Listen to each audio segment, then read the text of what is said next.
We are shining a light on a massive, unspoken epidemic. Chronic boredom in seniors isn't just having nothing to do on a rainy afternoon. It is a profound crisis of meaning, and it is the absolute front door to depression. When a person feels like they have nothing to look forward to, psychologists actually have a term for it: demoralization. It's different from a simple chemical imbalance. It's a direct response to a lifestyle that has lost its forward momentum, its challenge, and its purpose. The statistics on senior boredom and the transition out of a structured life are eye-opening. The retirement shock, studies tracking adults aged 55 and older, show that roughly 39% to 40% of retirees struggle deeply with negative emotions like boredom, loneliness, and a sudden loss of identity and purpose. The speed of the crash. For those who hit this wall of boredom, it happens fast. 66% report chronic boredom within the very first year of leaving their old routines, and a shocking 34% are completely bored within just 3 months. The root causes. When these seniors are surveyed on why they feel this way, the answers are consistent. 64% say they just have too much unstructured time. 61% cite a total lack of motivation or purpose, and 50% say they struggle because their daily routine evaporated overnight. Why boredom turns into a physical and mental sinkhole. For decades, an adult's life is anchored by external demands. I have to be at the job site by 7 a.m., I have to manage this project, I have to raise these kids, I have to solve these problems. When those anchors disappear, society sells seniors a lie. You've worked hard, now just sit back, relax, and take it easy. But the human brain and body are biologically wired for growth and expansion, not stagnation.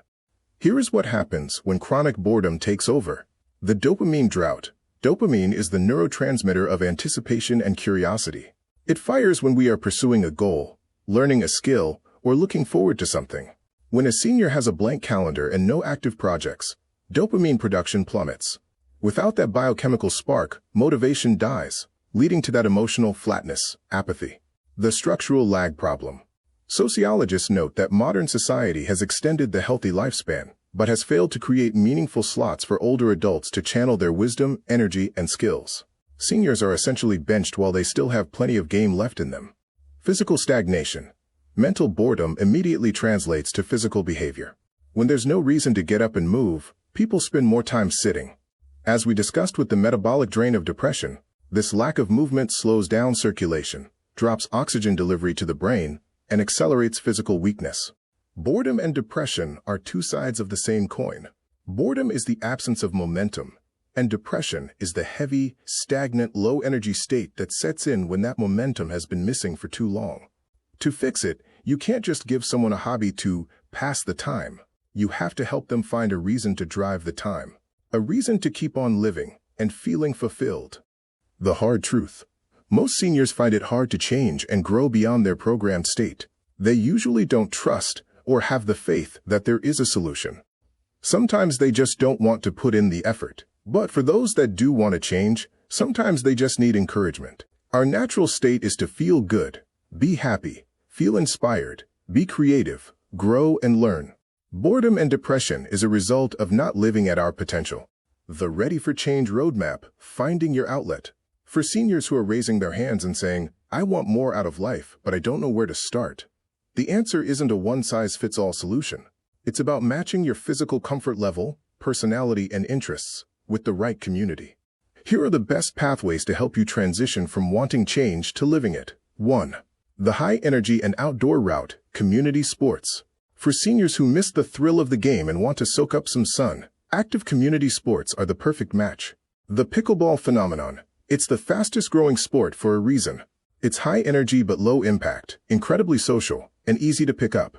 The health bonus, playing outdoors, offers fresh air and a much-needed dose of vitamin D from the sunshine, keeping bones strong and spirits high. The vibe, fun, fast-paced, and deeply community-oriented. 2. The mind-body movement route, dance and yoga. If traditional sports aren't your thing, but you still want to move your body and feel vibrant, gentle movement classes are a fantastic alternative. Yoga classes, perfect for building flexibility, balance, and core strength, all while lowering stress. It provides answers for seniors worried about mobility or falls. Dancing. Whether it's ballroom, line dancing, or salsa, dance offers a double dose of cognitive exercise, remembering steps, and cardio, wrapped up in pure joy. 3. The creative and tactile route, arts and sculpting. Change doesn't always have to be highly physical. For seniors looking to engage their minds and hands, creative outlets offer immense satisfaction. Clay and sculpting, working with clay is highly therapeutic, tactile, and grounding. It allows seniors to express themselves and create something tangible. The benefit: it engages the brain in entirely new ways and provides a quiet, focused sense of accomplishment. 4. The social hub, senior citizen communities. For seniors who aren't sure what they want to do but know they don't want to do it alone, local senior centers are the ultimate starting point. A menu of options, these communities act as a bridge, offering everything from book clubs and card games to group trips. Built-in support. It takes the pressure off figuring it out on their own because the infrastructure and peers are already there waiting for you. The power of giving back. Volunteering is one of the most effective ways to maintain a strong sense of identity and fulfillment. It's not just about filling time.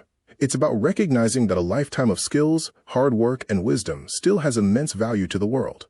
Plugging into a local church, community center, or neighborhood project provides a massive boost to overall well-being, a renewed sense of purpose. Stepping away from a primary career can sometimes leave a void.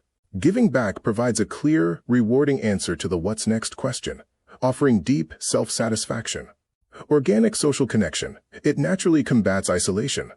Volunteering surrounds people with a community of like-minded, positive individuals who share a common, uplifting mission.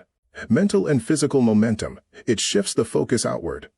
Engaging with others and staying active in the community keeps the mind sharp, the body moving, and the spirit aligned with a feeling of abundance and contribution. The new you. You cannot create a new future while holding on to the emotional and physical habits of the past. For example, if someone does a great functional movement routine or volunteers for an hour, but then returns to the exact environment and habits that caused their stiffness and stress in the first place, they are just looping. The old environment triggers the old personality, which reproduces the old reality. Breaking the old loop. What to leave behind. To step into a vibrant, energized lifestyle, it is just as important to look at what needs to be removed as what needs to be added. Doing a few good things a day won't override an environment that keeps pulling the body and mind backward. Here are the primary traps that keep the old lifestyle alive. 1. The couch trap, physical reversion, going for a walk only to spend the next 6 hours sunk into a deep, soft couch, completely undoes the body's natural alignment. The cost. Prolonged sitting literally deactivates the glutes, the body's powerhouse muscles, and locks the hips into flexion. It signals to the nervous system that the body is shutting down for the day, leading to stiffness and chronic weakness. The shift. Switch to active sitting, floor sitting, or simply getting up to move in all directions every 30 minutes. The home should encourage movement, not stagnation. 2. The TV news trap, neurological stress. Mainstream television news is engineered to keep the brain in a constant state of survival, fear, anxiety, and anger. The cost. Watching the news floods the system with cortisol and adrenaline. When the body stays in chronic stress, it diverts energy away from cellular repair, digestion, and neurological healing. The shift. Protect the morning and evening mind. Replace the noise with inspiring books, audio, or silence that allows the brain to exit survival mode and enter a state of creation. 3. The commercial programming trap, the medication illusion. Television commercials, especially during daytime or news broadcasts, are heavily populated by pharmaceutical advertisements. The cost. This is literal subconscious programming. It constantly feeds the mind the narrative that aging equals inevitable decay, pain, and a mandatory reliance on a laundry list of medications. The shift. Recognize the commercial break as an attempt to program a belief system of dependency. Actively reject that narrative by turning off the sound or changing the room entirely, reinforcing the belief that the body is fully capable of vitality and self-healing. The bottom line, a true lifestyle shift isn't a part-time hobby. You cannot heal the body in the same environment that made it sick. To experience a new life, the old environment and its unconscious habits have to go. Conclusion. A message to the seniors watching. To the seniors listening to this, please know that when your kids, your siblings, or your relatives step in, they are doing it out of pure love. They aren't trying to micromanage your life or treat you like a child. They are genuinely concerned because they want you to feel good, thrive, and be here with them. Just being aware of that love, even if you don't always agree with their suggestions, can change the whole energy in the room. A message to the adult children and caregivers, and to the children and family members trying to help. You have to accept that sometimes your mom or dad simply may not want to change. At the end of the day, it has to be their decision. The absolute best thing you can do is support them where they are and love them as much as possible. If you try to force them to change when they aren't ready, you will only make things worse. The bottom line: when you push past someone's free will, it breeds resentment. The senior feels judged and defensive, and the family member feels frustrated and rejected. That friction creates a wedge inside the home, and nobody wants bad blood in the family.